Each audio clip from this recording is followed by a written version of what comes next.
Surat edaran penundaan pelantikan hasil seleksi perangkat desa atau Parades di Kabupaten tahun 2023 yang telah dikeluarkan oleh PLT Kepala Dinas Pemberdayaan Masyarakat dan Desa Jati Soleha berujung pada aksi gabungan ranking 1 Parades menggugat ke Pengadilan Negeri Kudus.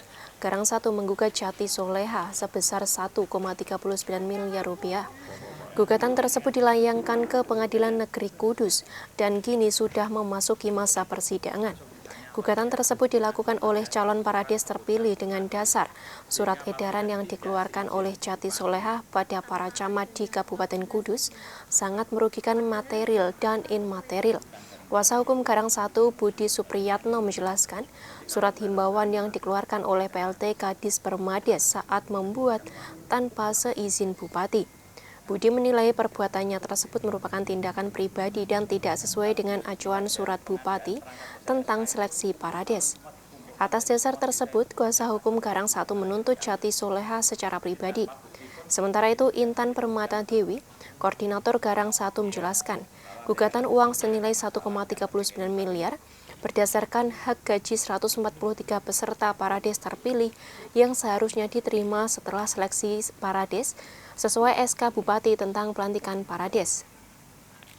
Tak hanya menuntut 1,39 miliar rupiah, Parades ranking 1 juga akan melakukan proses hukum dan melaporkan ke Ditreskrim Suspolda Jateng.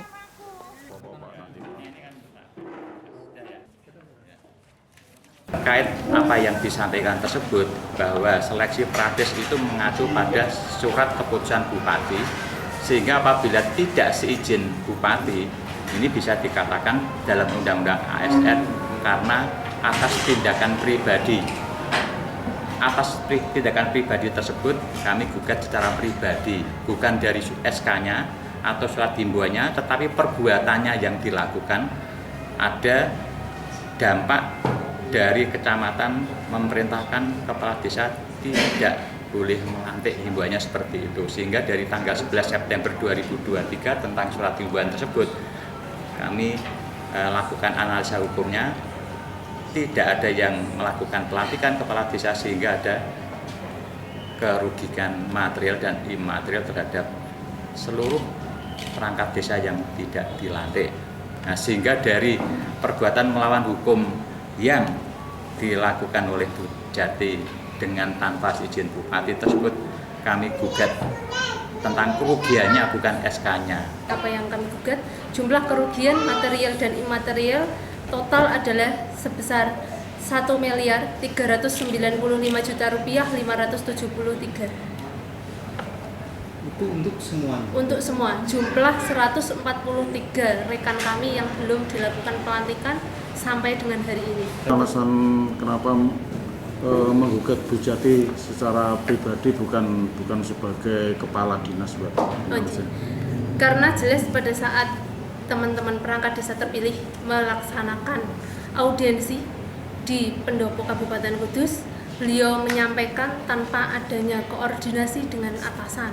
Padahal dalam aturan pemerintahan ASN bahwasanya kepala dinas PMD di sini adalah merupakan tangan panjang dari pemerintah Kabupaten Kudus yang harusnya adalah melakukan konsultasi kepada pimpinan di atasnya. Intan menambahkan ini langkah awal Garang 1 melakukan gugatan secara perdata, yaitu pada Jati Soleha. Pihaknya akan melakukan proses selanjutnya apabila tidak diindahkan oleh para pejabat, yakni akan melakukan upaya jalur pidana khusus maupun jalur pidana umum. Mas Rukin, Simpang 5 TV, melaporkan.